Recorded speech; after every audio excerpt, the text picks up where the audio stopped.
કડવા લાગતા કારેલા મારી આ યુનિક રીતથી બનાવશો તો બાળકોના તો ફેવરેટ બની જશે। કડવા તો બિલકુલ નહીં લાગે, તેના માટે 250 ગ્રામ કારેલાને છોલી બી કાઢી વચ્ચેથી કાપો પાડી મીઠાથી છોડી લઈએ। મિનિટ પછી કારેલાને પ્રેસ કરી તેમાંથી પાણી કાઢી દઈએ। લીલી ડુંગળી અને મરચાંને કટ કરી લઈએ। કારેલાને 2 થી 3 પાણીએ સરસ ધોઈ લઈએ। યુનિક મસાલો ભરવા માટે તેના માટે 4 નંગ મીડિયમ સાઈઝના બટેકાનો માવો, 1 ચમચી શેકેલું બેસન, લસણની ચટણી, હળદર પાવડર, ગરમ મસાલો, ધાણા જીરું પાવડર, સ્વાદ મુજબ મીઠું, કટ કરેલા મરચાં અને ડુંગળી એડ કરી બધું સરસ મિક્સ કરી લઈએ।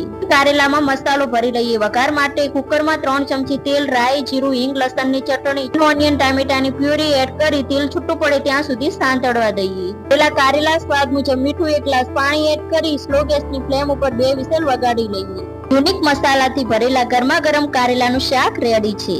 રેસીપી પસંદ આવી હોય તો મારી ચેનલ જ્યોત્સનાસ કિચન રેસીપીને લાઈક, શેર અને સબસ્ક્રાઇબ કરવાનું ના ભૂલતા।